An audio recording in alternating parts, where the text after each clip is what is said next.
criminal justice, healing, education.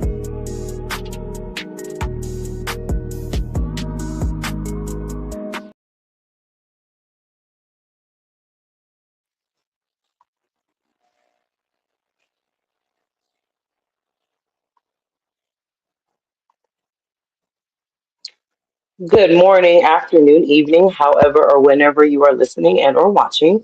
You guys should know me by now, but if you don't, my name is Holly Sisa. I am the lovely host of this wonderful More Than a Podcast that we call Morning Mimosas, where we empower the Black and minority communities through wellness, justice, and wisdom. Guys, today is going to be an amazing, amazing episode because we are going to be unmasking the journey of mental health because May is Mental Health Awareness Month. So, guys, before we get the episode started, we're going to play just one short commercial from Harley Hendricks and Ganelle's Crafts. As you guys know, I'm always supporting her stuff, so always got to represent. Good morning, afternoon, or evening. It is Auntie Harley. I am the owner of Ganelle's Crafts, where we make handmade crochet items from our family to yours. There are two ways that you can get a handmade item from Ganelle's Crafts, and I'm going to tell you about them. The first way, and the easiest way, is to just pick from our available now inventory. We have items like this awesome floppy hat and other items that are available as is, ready for sale immediately. However, you might want something a little bit more custom, like this beautiful red dress. No problem, we got you. You would just fill out an order form, also located on our Instagram page, and we will complete your order. Something to note about a custom order is that custom orders are to be paid for in full before we get started, so we can get the materials for you and we can pay the laborer ahead of their labor. If you mention Morning Mimosas at the end of your checkout or at any point during your purchase, you get $10 off your total. So shout out to Holly for that continued partnership and support. If you want to place an order with Ganelle's Crafts, we are open year round. There are only 2 months of the year where we do not take orders. July, because me, the owner, that's my birthday, and December, where we honor our fallen sister and the name of our company, Ganelle Crafts. Other than that, order away. We are available now. Have a great day.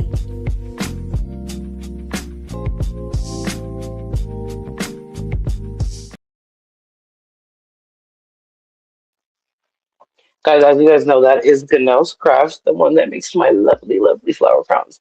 But guys, we are on to the next and the best part, the amazing guests for today's panel. But guys, you guys know how we do. We have to welcome them the morning mimosas way, which is this way.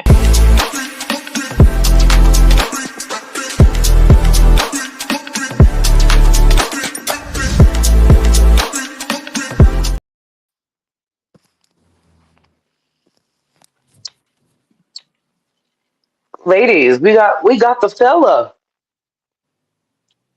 Thank God. We needed him. I can't So hear you. thankful. Oh, you can't hear us? Oh, okay, there you go. We're good. All right, Can you perfect. hear I me? yeah, did you hear my little jab? I said we got one of the fellas, guys.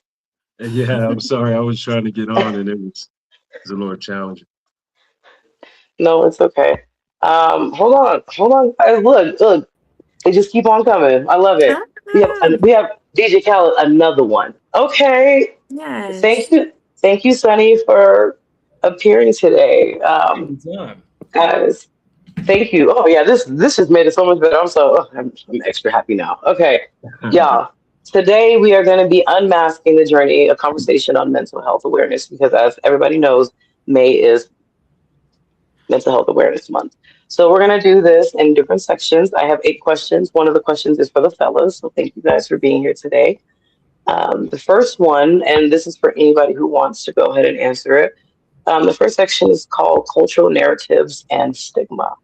Now, growing up, mental health isn't a phrase we um, always heard openly. What were the unspoken rules and narratives around emotional vulnerability or therapy in your household or community? A great question. That is a good question. I can take that one. To be very short, it wasn't a conversation at all. therapy, mental health, those were not words or labels or topics that were ever discussed. I can't remember a single time. I will say when I was a younger child, I remember we went to family therapy one time. I assume it may have been a free session because we never went back after that. And that was my experience with anything dealing with mental health until I was an adult and started the journey on myself. It's not something I heard about in my immediate home, in my friends' homes, in my extended family. That's not something that existed for me until I was in my 20s and independent. Thank you guys. So before someone else answers, guys, please, and my audience, please forgive me. Guys, before we get into any show, I'd like to introduce the people that are on the panel first. How dare I do that? That's hello, we put human and humanity. Guys, can y'all introduce yourselves first? My apologies, guys. Well, hello. I am Taylor Talks. I'm a spiritual advisor and author. Thank you. Hi, Sun Goddess, herbalist, and yoga instructor. Hey, I'm Sunny. I'm an We addiction can't hear you, counselor son. here in Denver. Oh, can you hear me now? Mhm. Yeah, I'm Yeah, we can Sunny. hear I'm you. an addiction counselor. I live here in Denver. Kevin? I can't hear Sonny, but my name is Kevin Coates. I am a certified self-awareness coach. Over 15 plus years in mental health, both clinical and non-clinical. And yeah, that's a passion of mine. It's something I love to do. A lot of suicide work, a lot of suicide prevention, and cognitive reframing, things of that nature. Hmm. Thank you guys. Okay, so now first and foremost, Taylor, thank you for what you stated. I can relate to that, Mhm. definitely. Anybody else want to answer that question? I will because they're boarding right now and I have to leave. But I know for a lot of Black people, they feel like therapy or even us mentioning it was something that what Black people didn't do.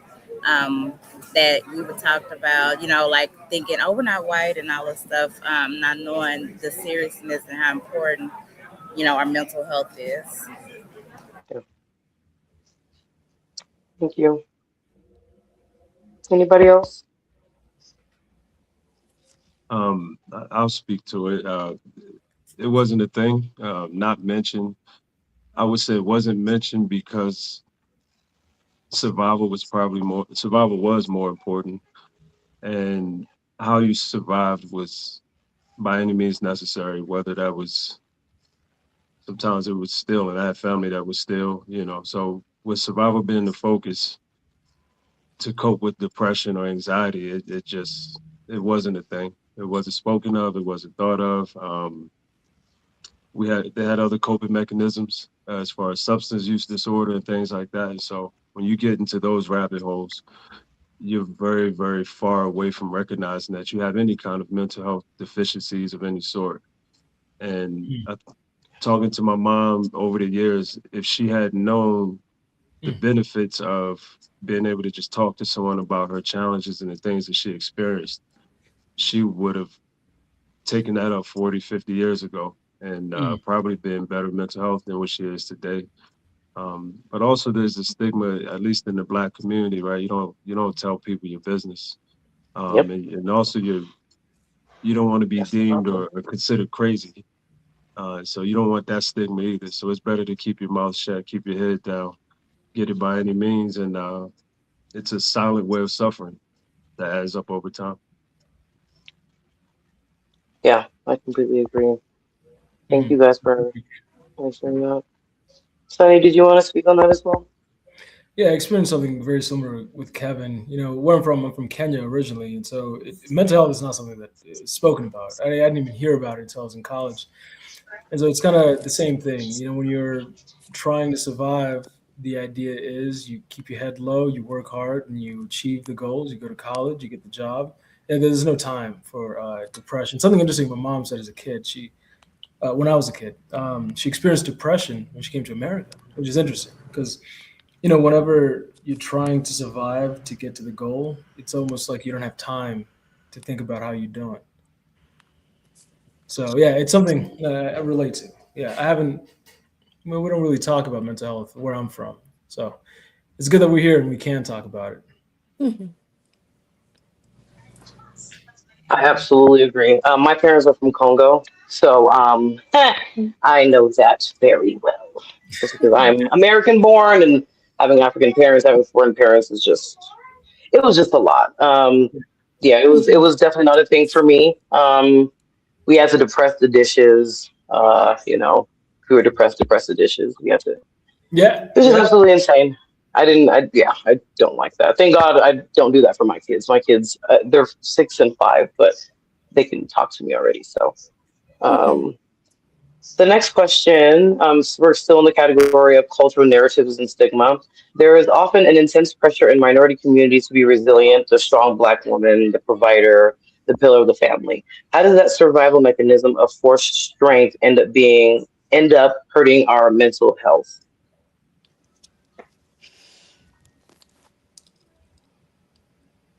Hmm.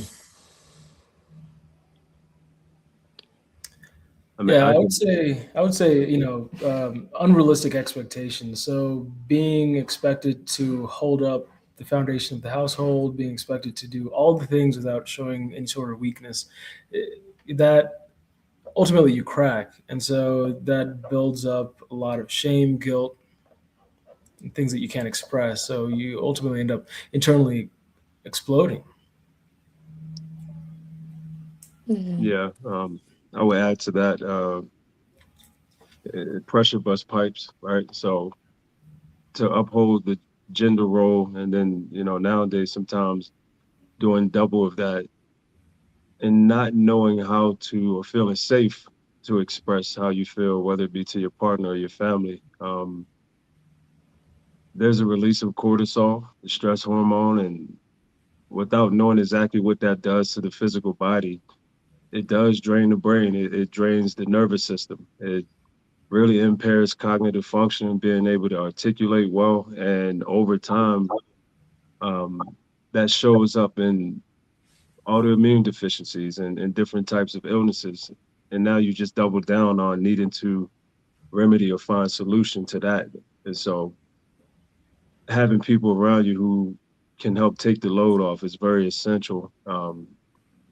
But it's being resilient, it's a great quality to have. But being in that survival consistently and releasing that stress over and over, the body needs a break.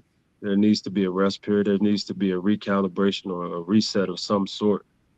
And if you're not able to recognize when you're at that place in your life, as Sonny said, you'll crack and you'll explode. Your kids will suffer. The people you love will suffer. Um, and so, yeah, it's good in short spurts, but not in permanency. Mm. For sure, I agree. It's definitely a responsibility that, as the adult in the household, the head of the household, depending on whatever that dynamic looks like, of course, you have to be able to be strong and save face at times and persevere when it requires it. But at the same time, too much of anything is not a good thing. Yep. And it's like taking the responsibility of self sacrifice and self-sabotage ultimately is really what that boils down to. It's choosing to be the scapegoat. It's choosing to be the martyr for the better of the better of everything and everyone. But ultimately, the truth is, if you're not at your best, nothing and no one around you is at your best, because whatever you're Yeah. feeling on the inside, little by little and faster, you you leak that. It gets onto everything around you. It impacts everything around you. I know for me, growing up, um, especially getting into my older years, like teen years and getting beyond that.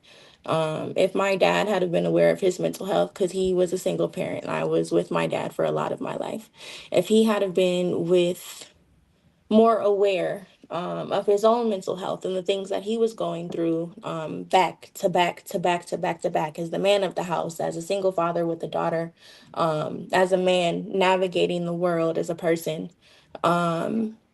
I think our lives and our relationship would have been a lot different.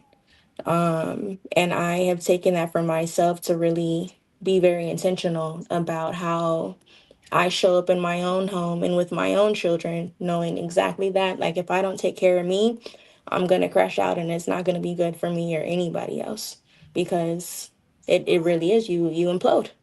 You implode. Thank you guys for answering that last question. So this third question is for the men only because I want to highlight something that's really big on this show. We like to highlight that Black men's mental health, minority men's mental health is very much important, just like their physical and all kinds of other health. So I want the Okay. men to answer this question specifically. Black men face a unique double standard, societal pressures to tell them to be tough, while cultural spaces don't give them the safety to be softened. How do we create spaces for Black men to unpack their emotions and seek help without feeling like their masculinity or strength is being questioned? Hmm. Yeah, I do have a thought on that. It's something I do whenever I approach my clients. In order to like facilitate how they're receptive, I have to approach things with curiosity. I think that's the only way to create a space where you can be yourself and be vulnerable and be productive. Yeah, you have to approach um, people's issues with curiosity, and I feel like that's lacking, especially in our culture, generally speaking. Black culture, American culture, African culture. There's no curiosity. There's this idea that people need to fit in a specific box and be this certain Yeah, type of way. I think that's key to creating a space that feels maybe not safe, but productive and feels active. You have to approach it with curiosity.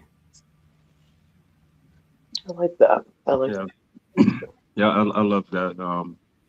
Of course, Sonny, I'm a fan of yours and the way you think. In terms of emotions, I think whoever is has the intention to host, whether it be a group, whether it be some kind of space for men to express, it's always a matter of safety, and also modeling. A lot of what we model, what we were modeled as men and taught was to be tough, and we've said this a lot on the podcast. It's something that goes around throughout the world. Tough means bottling up your emotions and pushing forward and not really acknowledging how hurt you are.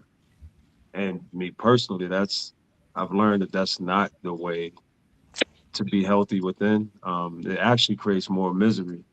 Um, so being able to have people around you where you can actually see when you see other men cry together, um, that's a powerful moment.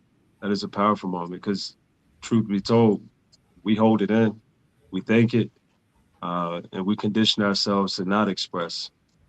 So those we do express to, it has to be a safe space, and we need more examples and forums where not even just men hosting, but I would say even having women host like you're doing, Holly.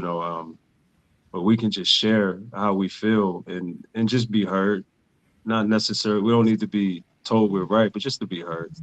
Hmm. Um, and I think also pride and ego plays a big part in that as well. We as men have to own our pride and ego and not let it own us to take chances on vulnerability and take chances on say, hey, I need help with this. I'm not quite sure if I can figure this one out. I don't always have to show up and be solution oriented, but I can ask for help, you know. Um, but yeah. Thank you guys. Mhm. So, question number four, we're still on the same topic. It will be how do you think the intersection of faith, spirituality, and religion both help, both helps, and at times hinders our people in our community from seeking professional mental health support? Ooh, I will jump on that one real quick because I'm gonna have to go after this. But I love that question so much because I have been very clear on both sides of those things, the religious aspect and the spiritual aspect of it. Um, I started my spiritual journey as an adult, paired with my mental health journey. And honestly, I feel like they came about hand in hand. Um,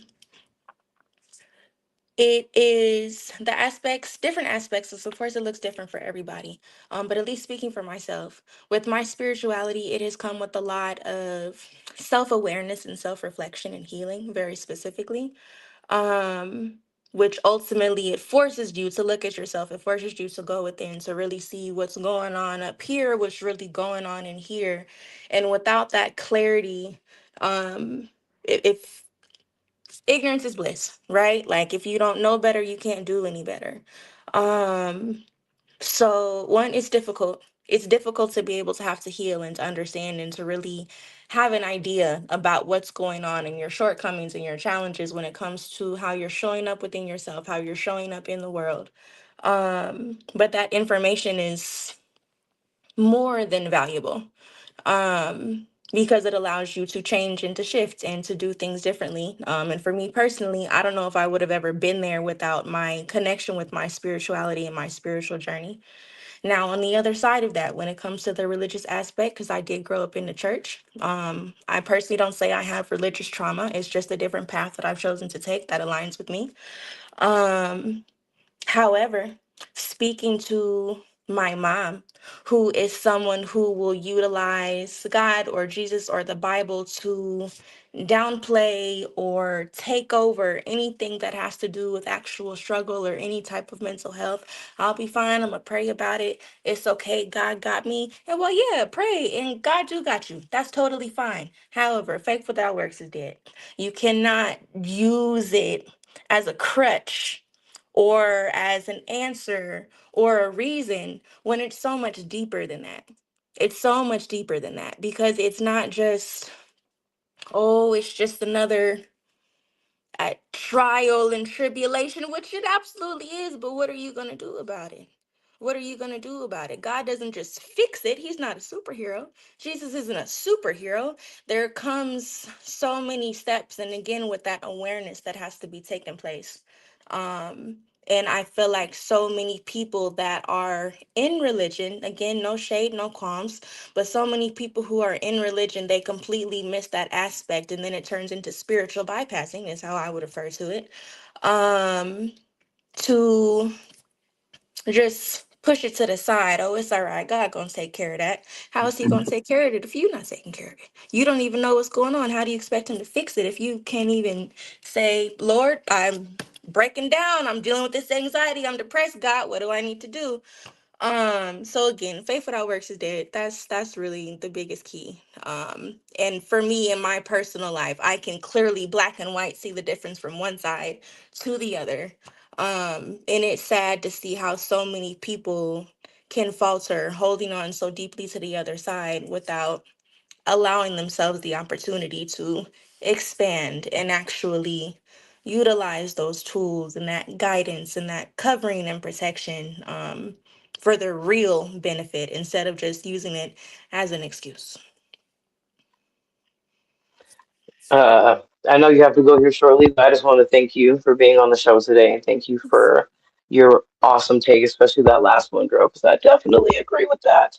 For I sure. grew up in the faith, and I mean, I believe in God too, but like you said, faith without work is dead. So I really wish people, you know, lock that in to their mindsets. But, that's why this Yeah. show exists, so we can educate. But I want you to have an amazing weekend. Once again, thank you for being on the show, and I'm going to continue on with the fellas. Yes, for 'Cause, sure. Thank y'all so much. I appreciate you inviting me. I'd love to see you again soon. absolutely. Thank you. Pleasure Now, the meeting you. fellas, Pleasure You meeting you, too. Taylor. Thank You have a you. good one now. You too. Appreciate it. now the same question for you guys. Can you repeat the question one more time? No problem. It's how do you think the intersection of faith, spirituality, and religion both helps and at times hinders people in our communities from seeking professional mental health support? Yeah, I want to hear your take on this, Kevin. Yeah. I personally did not grow up with the church, so I tread very carefully as I speak to it or about it. Um, I'll just speak from a personal experience. August of 2025, there was a predominantly there's a black church. Mm. I was asked to come in and speak specifically to mental health in the Black community. And there was about 6 pastors there. It was a big event. It was their first mental health event for the church. And there was a group of psychologists, PhD, just mental health experts within that community. And I was shocked to be asked to come and speak because in some religious contexts, mental health isn't real. Depression isn't real. And so in some ways it's minimized. It's minimized that, you shouldn't be feeling that way. There's another spirit within you that has a hold on you. And so these are things that I've heard. But in this particular speech and in this event, I was surprised to hear that the pastor said God isn't enough at times when it comes to the severities of mental health and suicide and things like that. It's great when you can establish a community of people who have well intent to thrive and function and have great values and morals and things to stand on, that foundation.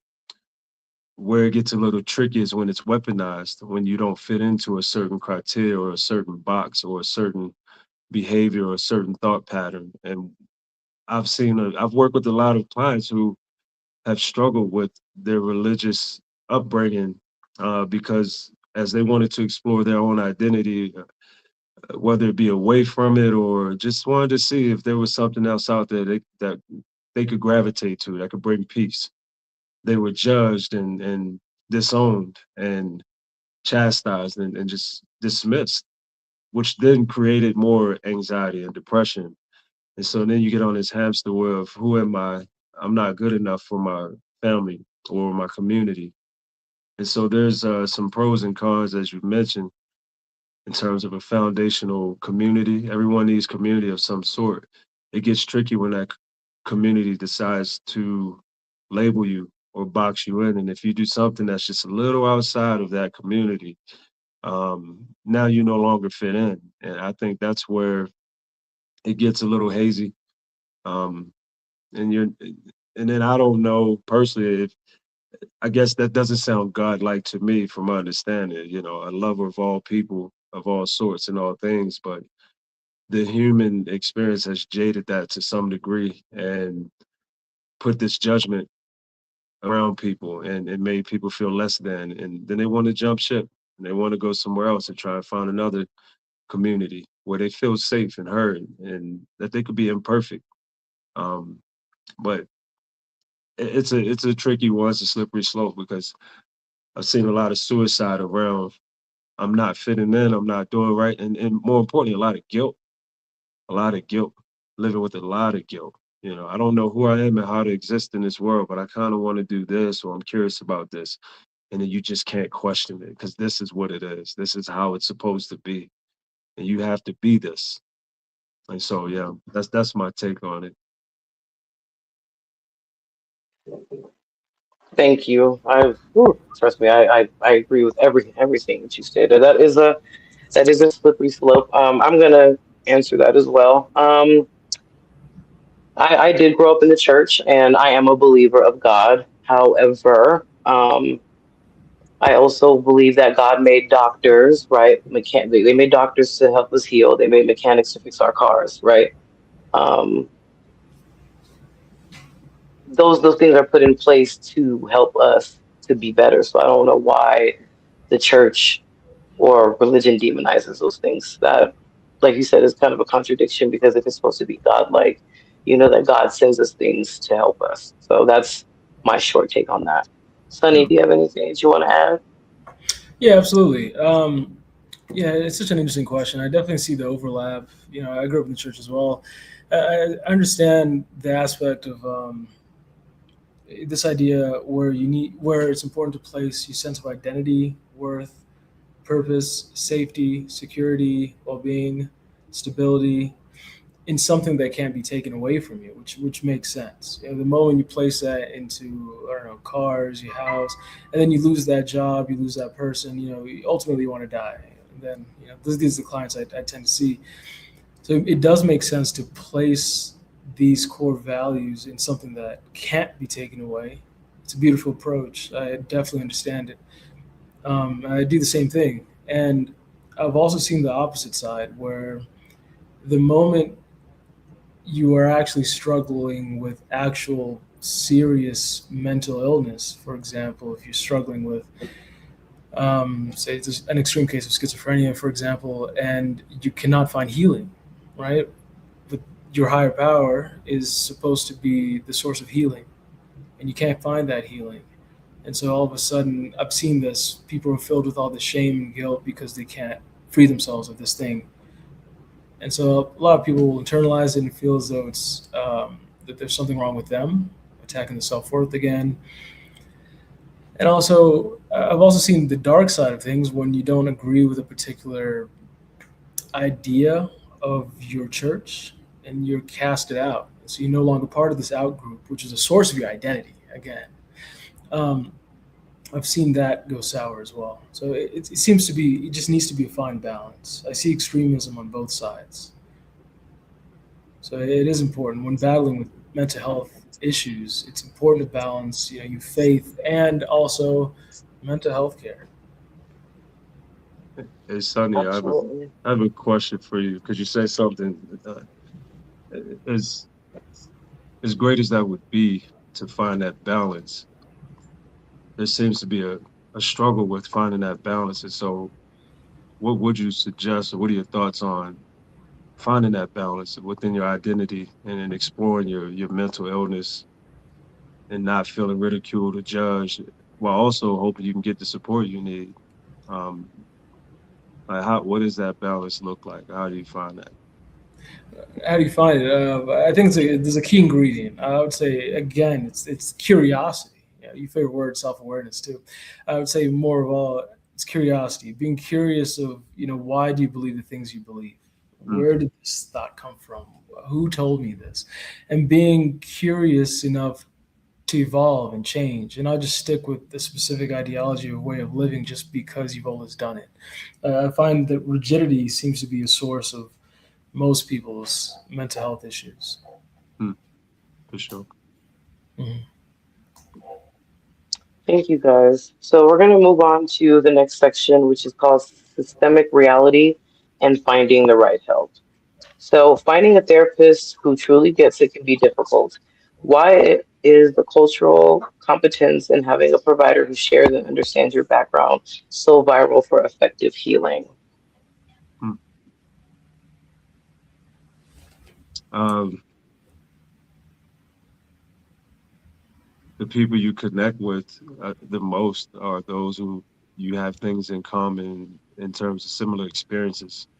Uh, Again, it's back to that community. Community is important, but what's more important is the type of community you have. And so being relatable is so essential when finding a practitioner or a therapist. And of course, there's levels to it. That therapist is not allowed to pour into you their own journey, and even legally, so it's hard to really connect and know, like, hey, what have you been through? Why should I share my story with you? Why would I relate with you and feel like you understand what it's like to grow up, for me personally in the hood, and in survival and watching drug deals and, you know, how would you know what that's like? You can have empathy, you can have sympathy at some point in time, but if it's not landing with that therapist on the other side, um, there's going to be a gap. It's going to be a real big gap of getting someone to a closer place of healing. So it's very essential to be able to match that up. And it's not to say that it can't happen. It's just that you don't know what the experience is like. You may not even know what the right question is to ask to get that person towards healing.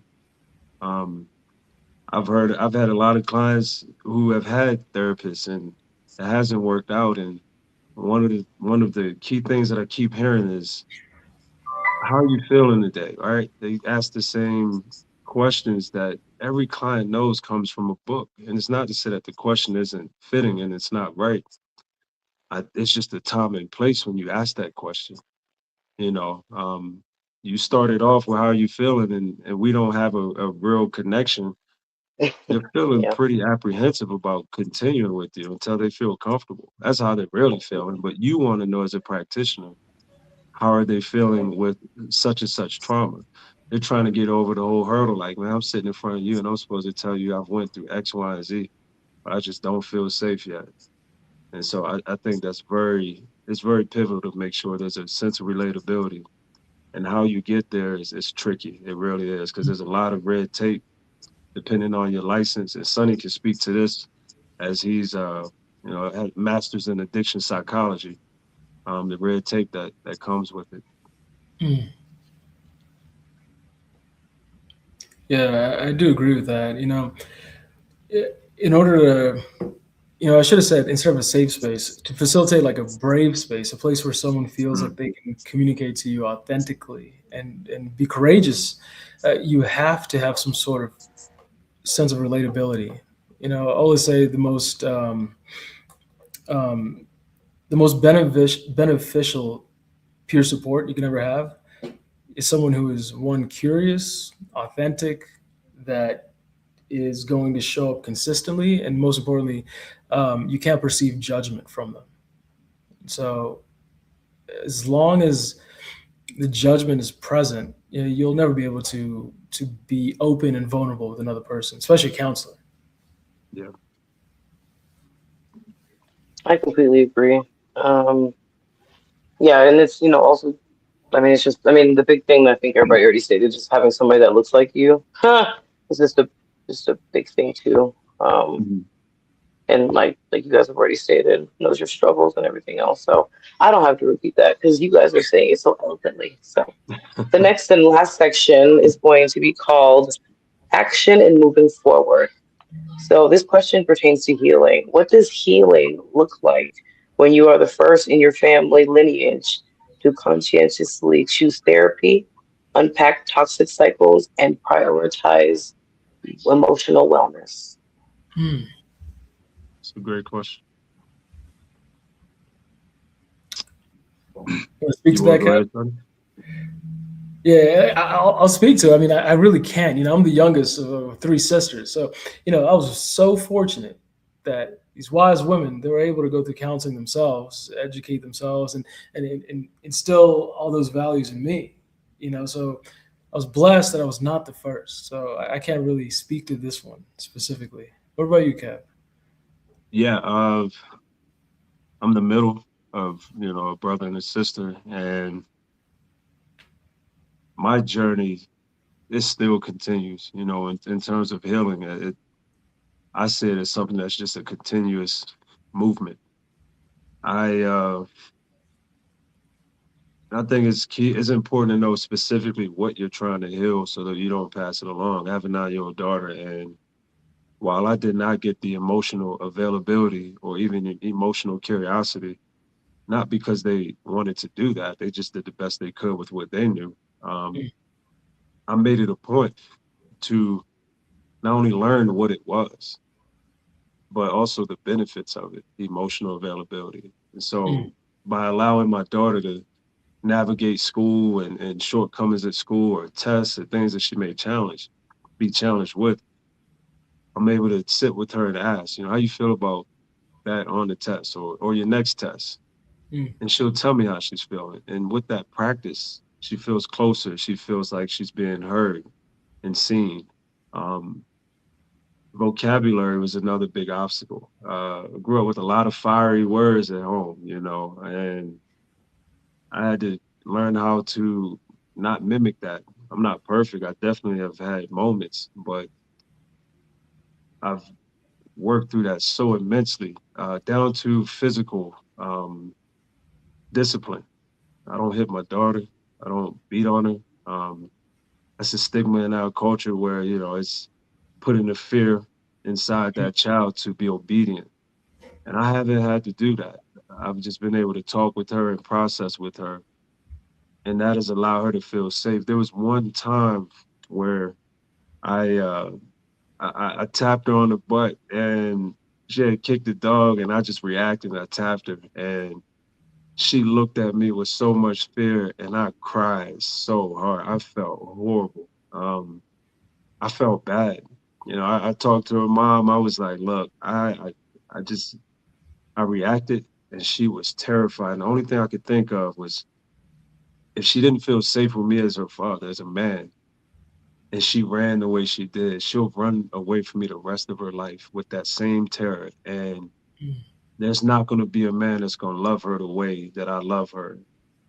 And that push away scared me. It really did because I that's not what I want for her. I don't want for her to run away from me in fear and not be able to share and be available. And so I continue to work at the generational curses of being available, uh, being able to be there for her and teach her. We practice gratitude, something that I didn't do.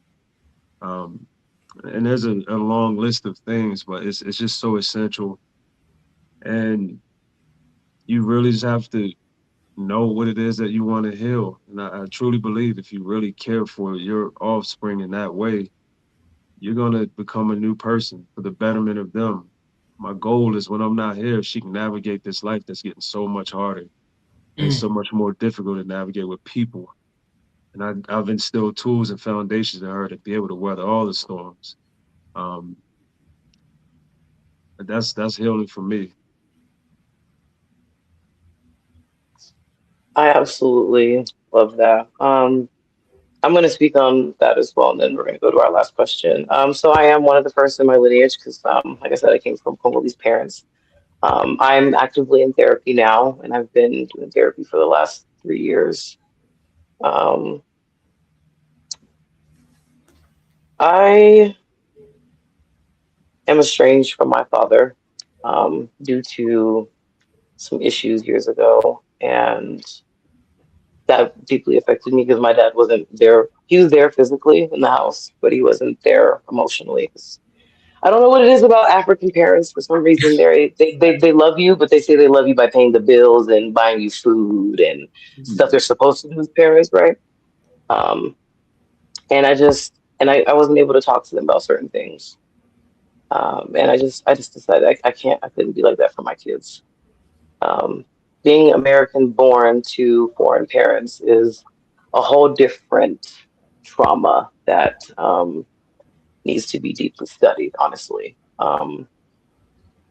But yeah, when I look at my Irish twins, I want them to grow up happy and healthy, and I don't want them to hide things from me or, you know, go to someone else and tell them, what's going on. I want them to be able to come to their mother because I'm approachable. I show them love, and I don't tell them, "Oh, I love you because I buy you groceries and clothes." I just want to break the generational trauma of being a parent that's physically present but not emotionally present. Right. So Yeah. It's powerful. yeah, so Yeah. Real quick, Sonny, before you go, I wanted to add to that. For my daughter to be able to share with me what's going on inside, um, I also have to take accountability as a parent when I'm not perfect or when I don't show up.